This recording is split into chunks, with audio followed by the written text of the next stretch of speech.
Hello प्यारे बच्चों, कैसे हो? आई होप बहुत अच्छे होंगे। आज हम करने वाले हैं ग्राफ की एक्सरसाइज 13.1 कंप्लीट एक्सरसाइज इस वीडियो में करेंगे।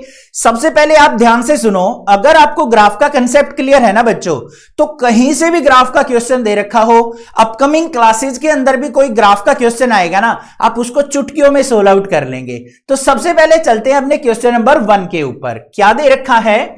The following graph shows the temperature of a patient in A hospital recorded every hour. अब एक पेशेंट जो है हॉस्पिटल के अंदर जाके एडमिट हो जाता है और उसका हर एक आवर के बाद उसका बॉडी टेम्परेचर मेजर किया जाता है, और उस बॉडी टेम्परेचर और टाइम का यहां पे हमें एक ग्राफ दे रखा है। ठीक है, उसकी हेल्प से हमें क्या करना है, इन क्वेश्चंस के आंसर देने हैं भाई। अब यहां पे ग्राफ के ऊपर चलो। सबसे पहले ये हमारी एक्स एक्सिस होती है, हॉरिजॉन्टल एक्सिस, जो हमारे पेज की लाइन के अकॉर्डिंग लगती है। यहां पे हमें टाइम दे रखा है। और वाई एक्सिस क्या होती है? Vertical axis. यहां पे हमें बॉडी टेम्परेचर दे रखा है। समझ में आ गई बात? अब सबसे पहले ए पार्ट देख लो क्या है। What was the patient temperature at 1 PM, कि 1 PM दोपहर के 1 PM उसका बॉडी टेम्परेचर क्या था। अब यहां पे टाइम देखो भाई, 1 PM ये रहा। बॉडी टेम्परेचर देखने के लिए हमें वाई एक्सिस पे जाना पड़ेगा, ऊपर चले गए तो ये हमें यहां पे डॉट मिल गया। अब इसके सामने आ जाओ, 36 और 37 के बीच में है ना ये, तो क्या हो गया 36.5 डिग्री सेल्सियस। तो बस हमारे फर्स्ट वाले का आंसर आ गया 36.5 degree Celsius. Clear? B part पे चलो। When was the patient temperature 38.5 degree Celsius. अब उसने टाइम पूछ लिया कि हमारा जो पेशेंट है उसका बॉडी टेम्परेचर 38.5 डिग्री सेल्सियस कितने बजे था। अब यहां पे टेम्परेचर देखो भाई, 38.5 कहां है?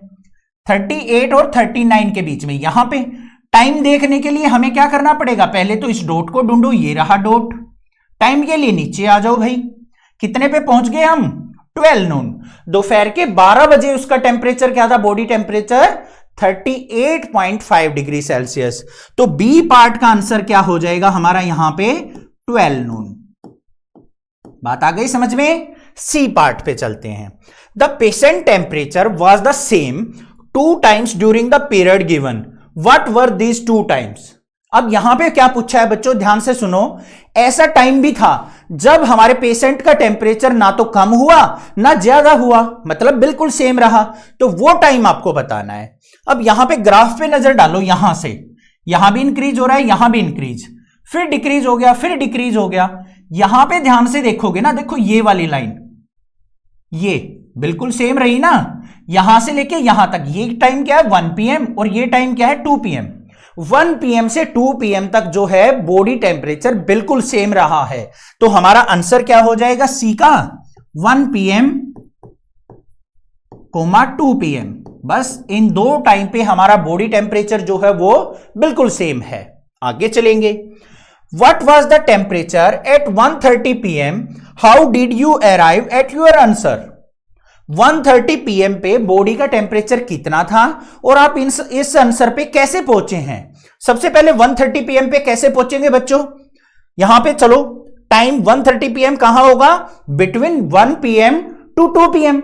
ये रहा हमारा 1:30 PM। यहां पे लिख भी देता हूं मैं 1:30, ये हो गया। अब हमें इस पे टेम्परेचर चाहिए। ऊपर चलो भाई, यहां पे आ गया हमारा ये वाला point.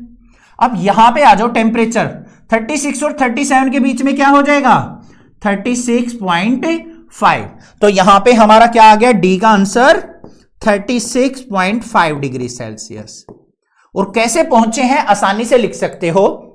First of all, the time 1:30 PM lies between 1 PM to 2 PM। ठीक है। दूसरा, the temperature 36.5 lie between 36 and 37 on Y axis. बस ये चीज लिखनी है। क्लियर हो गई बात? आगे चलेंगे। लास्ट क्या पूछा है? During which period did the patient temperature showed an upward trend. Upward का मतलब क्या होता है? ऊपर जाना। ऐसा कौन सा टाइम है जब पेशेंट का टेम्परेचर ऊपर जा रहा है? देखो भाई, यहां पे 9 बजे वो एडमिट हुआ, यहां पे इंक्रीज हुआ, यहां पे भी इंक्रीज हुआ, यहां से उसका नीचे आने लग गया। तो 9 से 11, ये देखो 9 और ये 11, ये दोनों पॉइंट 9 बजे से लेके 11 बजे तक 9 to 11 AM उसका बॉडी टेम्परेचर ऊपर जा रहा है। तो आंसर आ जाएगा हमारा यहां पे 9 to 11 AM। बस ये आंसर्स हो गए हमारे। अब आपसे पूछ ले यहां पे डाउनवर्ड ट्रेंड पूछ ले कि डिक्रीज कब हो रहा है, तो यहां से डिक्रीज होने लग गया भाई। इंजेक्शन लगा, उसको सुई लगी, इतने 2 घंटे में तो उसको कोई इफेक्ट नहीं हुआ, फिर उसका बॉडी टेम्परेचर डिक्रीज होने लग गया। तो यहां पे 11 से 1 PM तक उसका बॉडी टेम्परेचर डिक्रीज हुआ है, मतलब डाउनवर्ड ट्रेंड है। सारे क्वेश्चन क्लियर हो गए, आसानी से क्वेश्चन कर लोगे, ठीक है। सेकंड क्वेश्चन पे चलते हैं। सेकंड क्वेश्चन क्या दे रखा है, the following line graph shows the yearly sale figure for manufacturing company. कोई एक मैन्युफैक्चरिंग कंपनी है बच्चों, ठीक है, मान लो वो खिलौने बनाती है या वीडियो गेम बनाती है या बुक्स बनाती है, कुछ भी बनाती है। उसकी सेल जो है ना, मतलब वो प्रोडक्ट बना रही है तो बेचेगी, उसकी सेल को यहां पे ग्राफ की फॉर्म में हमें दे रखा है। ध्यान से देखो, जो एक्स एक्सिस उस पे हमें ईयर दे रखे हैं 2002, 2003, 4, 5, 6। वाई एक्सिस पे हमें सेल दे रखी है इन करोड़ कि 2002 में इतने करोड़ की सेल हुई, 3 में इतनी की हुई, 4 में इतनी हुई, 5 में इतनी हुई, 6 में इतने की हमारी सेल हुई। तो इसके हिसाब से हमें आंसर देने हैं। सबसे पहले चलो फर्स्ट पार्ट पे, what were the sales in 2002 and 2006। 2002 में और 2006 में कितनी सेल हुई है, हमें यह बताना है। अब यहां पे ध्यान से देखो, 2002 कहां है, ये रहा। सेल देखने के लिए हमें ऊपर जाना पड़ेगा, तो ये हमारे पास सेल हो गई। इसके सामने देख लो कितने करोड़ की है, 4 करोड़ की। तो फर्स्ट वाले का आंसर क्या हो गया भाई, ए में फर्स्ट का आंसर हो गया हमारा 4 करोड़। बस ऐसे लिख देंगे। फिर देखो 2006 में पूछा है, 6 कहां है भाई, ये रहा। 6 में ऊपर चलो तो हमारे पास सेल कहां पे है, ये रही। इसके सामने आ जाओ 8 करोड़ की। तो यहां पे बी का आंसर क्या हो जाएगा बच्चों, हमारा सेकंड का हो गया 8 करोड़। क्लियर। अब हमें बी पार्ट के आंसर देने हैं। बी पे चलो, what were the sales in 2003 and 2005। अब 2003 ये रहा, इस पे सेल कितनी है, ये सर्कल कर लो। और 2005 में सेल कितनी है, ये रही। इसके सामने देखो ये कितना होगा, 6 और 8 के बीच में 7, और ये क्या होगा हमारा 10। तो 7 और 10 करोड़। तो यहां पे फर्स्ट का आंसर क्या हो गया हमारा 7 करोड़, और सेकंड का आंसर क्या हो गया बच्चों 10 करोड़। लिख दोगे ना आसानी से, क्लियर है। आगे चलो, compute the difference between the sales in 2002 and 2006। 2002 और 2006 में जो सेल का डिफरेंस है ना, वो आपको बताना है। 2002 में कितने की सेल हुई थी बच्चों, 4 करोड़ की। 2006 में कितने की हुई है हमारी, 8 करोड़ की। तो पहले 4 करोड़ की हुई और यहां पे 8 करोड़ की, डिफरेंस कितने का हुआ, 4 करोड़ का। तो 8 - 4 कर लेंगे, तो यहां पे क्या आ जाएगा मेरे पास, सी का आंसर डिफरेंस इज, ऐसे लिख देंगे 8 - 4 बराबर है इक्वल टू 4 करोड़। तो 4 करोड़ की सेल का जो है डिफरेंस हमें यहां पे देखने को मिला है। डी पार्ट देखेंगे, in which year was there the greatest difference between the sales as compare to its previous year. पिछले साल की तुलना में सबसे ज्यादा सेल कौन से पीरियड में हुई है। अब यहां पे देखो बच्चों, पहला पीरियड ये है 2002 और 3 का। यहां पे 4 करोड़ की सेल हुई है, 3 में 7 करोड़ की, डिफरेंस कितने का हुआ, 3 करोड़ का। आगे चलेंगे, यहां पे देखो 2004 में हमारे पास है 6 करोड़ और 2005 में 10 करोड़। 10 - 6 कितना हो गया, 4 करोड़ का। यहां पे तो डिफरेंस आ रहा है हमारा 4 करोड़ का, ये रहा। और यहां पे आ रहा था 3 करोड़ का। तो ज्यादा कौन सा है, 4 करोड़ का, यहां पे ज्यादा सेल हुई है। तो 2004 to 2005। तो यहां पे क्या लिखा जाएगा हमारा, 2004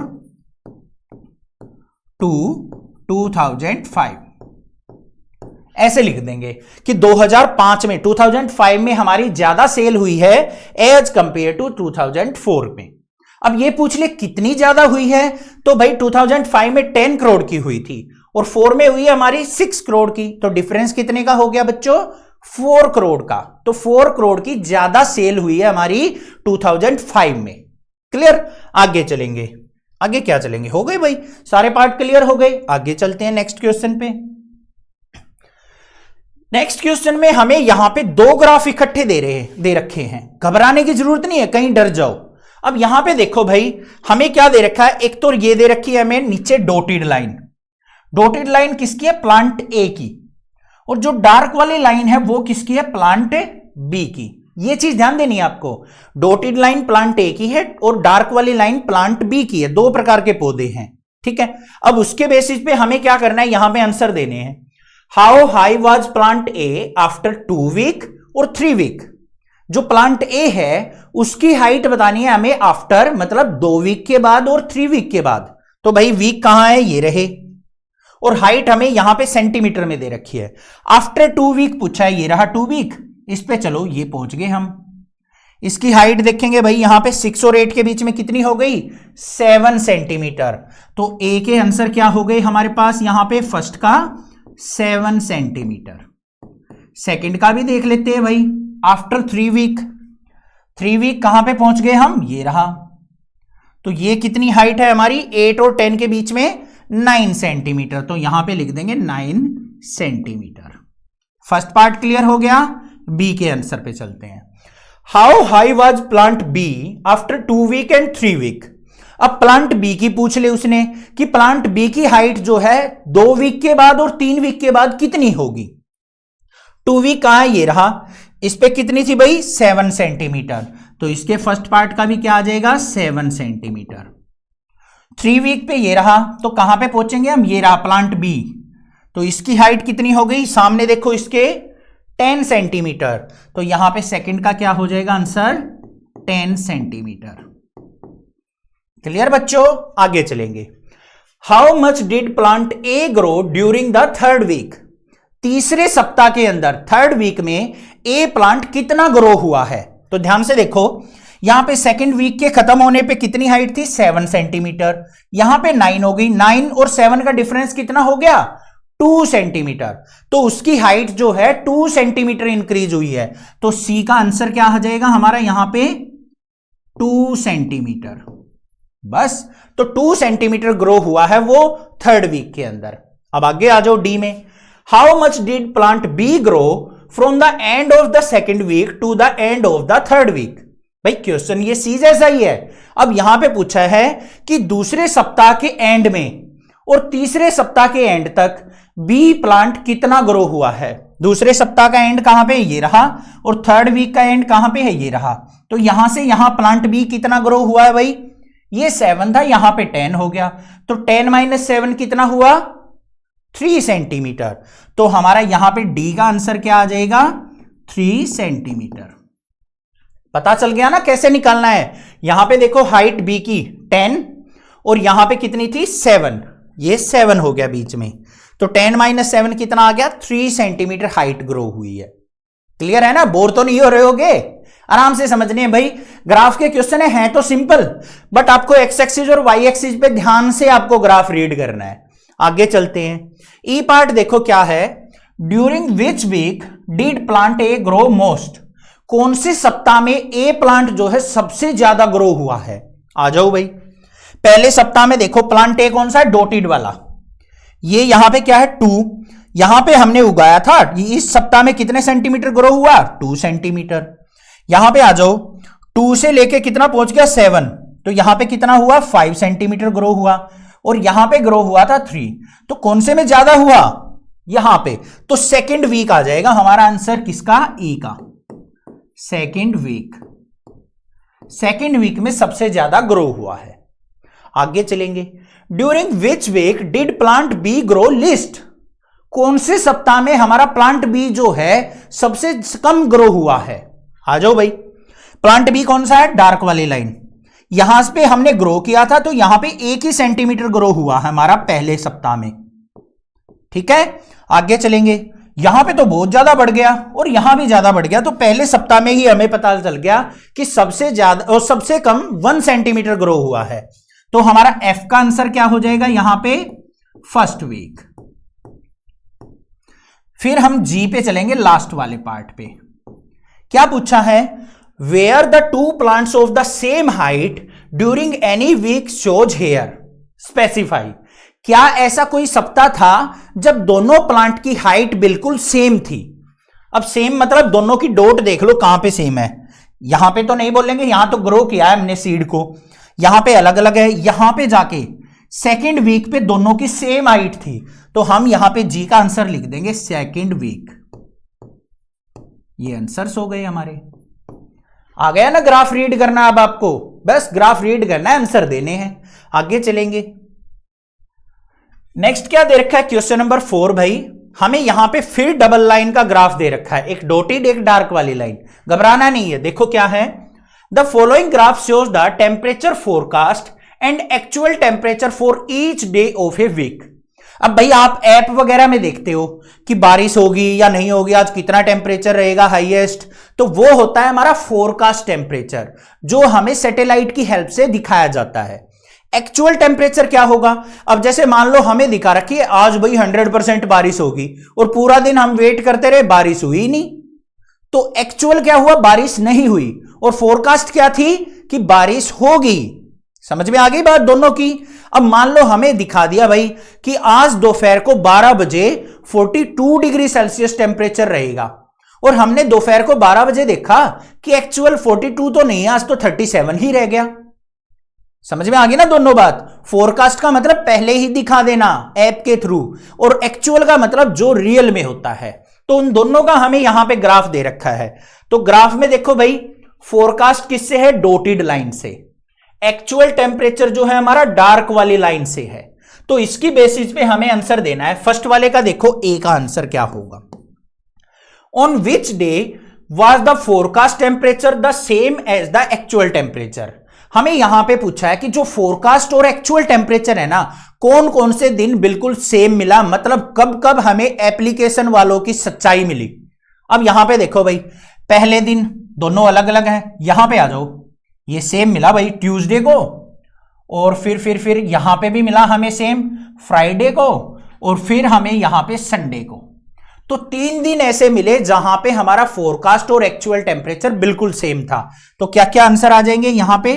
ट्यूसडे, और फिर क्या था हमारा? फ्राइडे, और फिर हमारा क्या आ जाएगा? संडे। क्लियर हो गया फर्स्ट क्वेश्चन। सेकंड वाले पे चलते हैं। क्या पूछा है बी पार्ट में बच्चों? What was the maximum forecast temperature during the week. Forecast temperature जो था ना, हमें जो दिखाया गया था, वो सबसे ज्यादा कौन से वीक के कौन से दिन था? दिन पूछा ना, what was the maximum forecast temperature during the week. तो भाई कितना था भाई? देखो देखो देखो, फोरकास्ट कौन सा? डॉटेड वाला। यहां पे है सबसे ऊपर ग्राफ, कितना टेम्परेचर है? 35 डिग्री सेल्सियस हमें दिखाया गया है। तो बी का आंसर क्या हो जाएगा? 35 degree Celsius maximum forecast temperature था। आगे चलेंगे सी पे। What was the minimum actual temperature during the week. सबसे कम टेम्परेचर कहां पे और कितना रहा? एक्चुअल टेम्परेचर हमारा डार्क वाली लाइन से है, यहां पे कितना है भाई? 15 और 20 के बीच में। चलो आगे चलेंगे, यहां पे और नीचे हो गया, ये कितना है? 15। सबसे नीचे तो यहीं पे है ना डार्क लाइन। तो हमारा सी का आंसर क्या हो जाएगा? 15 डिग्री सेल्सियस हमारा सबसे कम टेम्परेचर रहा है पूरे सप्ताह में। लास्ट क्या दे रखा है? On which day did the actual temperature differ the most from the forecast temperature. ऐसा कौन सा दिन था जिस दिन एप्लीकेशन वालों ने सबसे बड़ी झूठ बोली थी कि भाई बारिश दिखा दी 100%, हुई ना 1% भी। ऐसी चीज पूछी है उसने कि मतलब टेम्परेचर दिखा रखा है बहुत आई, और सबसे कम किस दिन रहा। ध्यान से देखो, यहां पे देखो कितने का डिफरेंस है?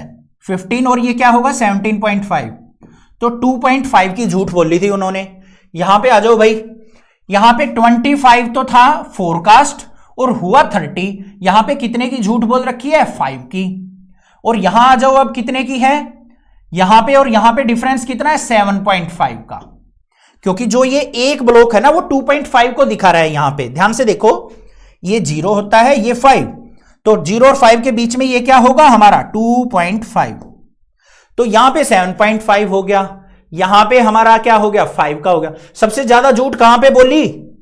थर्सडे वाले दिन, वीरवार को उसने सबसे ज्यादा झूठ बोल रखी है। तो यहां पे डी का आंसर क्या हो जाएगा हमारा? थर्सडे। समझ में आ गई ना बात? सबसे ज्यादा गैप कहां पे मिला? ये वाला गैप। कौन से दिन? थर्सडे वाले दिन। आगे चलते हैं भाई, नेक्स्ट क्वेश्चन क्या है। नेक्स्ट क्वेश्चन में हमें भाई ग्राफ बनाने के लिए बोला है कि आपको ग्राफ बना के दिखाना है। घबराने की जरूरत नहीं है, ग्राफ बनाना बिल्कुल सिंपल होता है, ध्यान से देख लो। Use the table below to draw the linear graph. The number of days a hill side city received snow in different year. अब पहाड़ों के एरिया में चले जाएं भाई, हम कश्मीर चले गए या फिर मनाली चले गए, शिमला चले गए, वहां पे हर साल गिरने वाली जो बर्फ है ना, उसका हमें यहां पे डेटा दे रखा है कि 2003 के अंदर 8 डेज बर्फ गिरी है, 2004 में 10 डेज, 2005 में 5 डेज और 2006 में 12 डेज। इसका हमें ग्राफ बनाना है। अब यहां पे क्या करेंगे भाई, दो चीजें दे रखी है ना, एक को हम एक्स एक्सिस मान लेंगे, दूसरे को वाई एक्सिस मान लेंगे। देखो यहां पे ये एक्स एक्सिस हो गई, इस पे हमने ईयर ले लिए और वाई एक्सिस में हमने नंबर ऑफ डेज ले लिए। उल्टा भी ले सकते हो आपका दिल करे तो, ईयर को यहां पे, डेज को नीचे भी ले सकते हो, जो आपका दिल कर रहा हो। अब सबसे पहले देखो भाई 2003 में कितने डेज? 8 डेज। 2003 ये रहा, 8 पे चलेंगे तो हम यहां पे पहुंच गए भाई, ये आ गया हमारे पास पॉइंट। क्लियर बात? फिर चले भाई 2004 में 10, ये 2004 हो गया और 10 कहां पे है? ये रहा। फिर उसके बाद 2005 में 5, 2005 ये रहा, 5 कहां पे होगा? 4 और 6 के बीच में ये रहा, इसके सामने चलेंगे भाई, ये पॉइंट आ गया हमारा। आगे चलेंगे फिर 2006 में 12 डेज हमारी जो स्नोफॉल हुई है, 2006 ये रहा, 12 कहां पे है भाई? इसके सामने ये पॉइंट। अब हमें क्या कर देना, इन सभी पॉइंट्स को आपस में ज्वाइन कर देना, बिल्कुल स्केल की हेल्प से स्ट्रेट लाइन। तो हमारा ग्राफ जो है इस प्रकार से बनके तैयार हो जाएगा। अब भाई बात आती है स्केलिंग कैसे ली जाती है, सबसे इंपॉर्टेंट चीज है। स्केलिंग का मतलब क्या होता है भाई, जो हमारा ग्राफ बन रहा है ना, उस पर ये मार्किंग कैसे की जाती है। भाई देखो यहां पे हमने कितने कितने का डिफरेंस लिया? 2 2 का, ये हमने 2 ले लिया, फिर 4 6 8 10 12 14, ये होती है हमारी स्केलिंग। अब इसको 1 1 करके भी ले सकते हैं, ऐसे 1 2 3 4 5 6 7 8 9 10 11 12 13, ऐसे भी। ऐसे ही हमने क्या कर लिया भाई, गैप सा देके ईयर लिख लिया, ये हमारा 2003 हो गया, फिर 4 का, फिर 5 का, फिर 6 का। अब यहां पे देखो बच्चों कितना गैप है, 1 2 3 4 ईयर का। तो 4 स्केल पे ही हमें यहां पे ईयर लेने हैं। ठीक है, समझ में आ गया? तभी हम ग्राफ ड्रॉ कर पाएंगे। आगे चलते हैं। ये ग्राफ हमारा कुछ इस प्रकार से दिखाई देगा स्ट्रेट लाइन बनाने के बाद। सेकंड और ग्राफ पूछा है हमसे, यहां पे दे रखा है population of man and women in A village in different year. अलग अलग साल में वुमेन और मैन की जो पॉपुलेशन है ना किसी विलेज में, वो हमें यहां पे दे रखी है। तो सबसे पहले देखो ईयर दे रखे हैं, ईयर को मैंने क्या किया, हॉरिजॉन्टल लाइन पे 3 ब्लॉक का गैप लिया है, तो 3 ब्लॉक का गैप लेते हुए 3 4 5 6 7 ईयर्स लिख लिए। अब पॉपुलेशन पे ध्यान से देखो बच्चों, 12 है, 12.5 है, 13 13.2 13.5 11.2 3, इस तरीके से डेसिमल की फॉर्म में दे रखी है। तो हम क्या करेंगे, यहां पे स्केलिंग ले ली, ये हमारी 1 हो गया, 2, ये 3 4 5 6 7 8 9 10 11 12 13 14 हो गए भाई, एक एक की स्केलिंग ले ली। अब सबसे पहले हम क्या करेंगे, यहां पे मैन को ड्रॉ करेंगे डार्क वाली लाइन से। मैन कहां पे है भाई, ये रहे। 2003 में कितने थे भाई, 12 मैन थे। तो 2003 ये रहा और 12 कहां पे है, ये रहा। तो यहां पे हम क्या कर लेंगे, इसको डार्क करके छोड़ देंगे। फिर आ जाओ 2004 में कितने मैन हो गए, 12.5 लाख में होंगे ये, ठीक है, थाउजेंड्स में दे रखे हैं। तो 12.5 थाउजेंड 4 में हो गए भाई 12.5 कहां होगा, 12 और 13 के बीच में। तो ये पॉइंट आ जाएगा मेरे पास। क्लियर है? आगे चलेंगे। 2005 में कितने हो गए भाई, 13,000, ये 5 रहा और इसमें कितने हो गए हमारे 13,000, ये पॉइंट आ गया। फिर 2006 में कितने हो गए, 13.2, ओनली 200 बढ़े। तो 2006 ये है और 13.2 कितना हो जाएगा, यहां से थोड़ा सा ऊपर। फिर लास्ट क्या, 2007 में 13.5 हो गए, 2007 में हमारे 13.5 मतलब 13.5 हो गए, ये रहे। अब हमें क्या करना है, इसको स्ट्रेट लाइन से इस प्रकार से ज्वाइन कर देना है, स्केल की हेल्प से। कर लिया भाई ज्वाइन, बन गया ग्राफ। अब आ जाओ वुमेन्स पे। 2003 में कितनी वुमेन्स थी? 11.3। 2003 ये रहा, 11.3 क्या होगा? 11 से थोड़ा सा ऊपर, ये पॉइंट आ गया हमारा येलो कलर से। फिर हमारा 2004 में 11.9, 2004 ये है, ऊपर चले भाई। 11.9 कहां होगा? 12 के बिल्कुल पास में। फिर 2005 में वुमेन और मैन बिल्कुल सेम थे, तो 5 और ये यही पॉइंट आ जाएगा। फिर हमारा 13.6 हो जाएगा 2006 में, ये हमारा थोड़ा सा इससे ऊपर आ गया। और फिर हमारा 12.8 मतलब ये थोड़ा सा घट गया हमारा, यहां पे आ गया, ये आ गया 12.8। अब इनको आपस में हम येलो लाइन से ज्वाइन कर देंगे। एक बार उनसे ऊपर चली गई, फिर नीचे आ गई। ठीक है, समझ में आ गया ग्राफ कैसे बनाना है। अब ये ग्राफ हमारा कुछ किस तरीके से दिखाई देगा, कुछ ऐसा दिखाई देगा। ये डार्क वाली लाइन हमारी मैन की है और डॉटेड वाली लाइन किसकी है? वुमेन की है। क्लियर हो गई बात भाई? ठीक है, आगे चलते हैं। नेक्स्ट क्वेश्चन क्या दे रखा है? A courier person cycles from a town to a neighbouring suburban area to deliver a parcel to a merchant. अब एक डाकिया क्या करता है भाई, गांव से किसी शहर के अंदर जाता है। कहां से कहां जा रहा है भाई, देख लेंगे एक बार। इस courier cycle from town to, एक कस्बे से वो किसी सब एरिया के अंदर, गांव के अंदर, छोटे कस्बे के अंदर जा रहा है एक पोस्ट को देने के लिए। His distance from the town at different times as shown by the following graph. अब भाई वो गांव जो है ना, जहां पे वो पोस्ट देने जा रहा है, वो कुछ ज्यादा ही दूरी पे है, तो भाई उसका ग्राफ यहां पे हमें दिखाया गया है कि यहां पे देखो टाइम दे रखा है, 8 बजे वो घर से निकला, और यहां पे किलोमीटर में डिस्टेंस दे रखा है, और यहां पे पहुंचना है उसको, उसके घर पे पोस्ट देने के लिए। अब इसके बेसिस पे आंसर देने। सबसे पहले देखो फर्स्ट वाला, what is the scale taken for the time axis.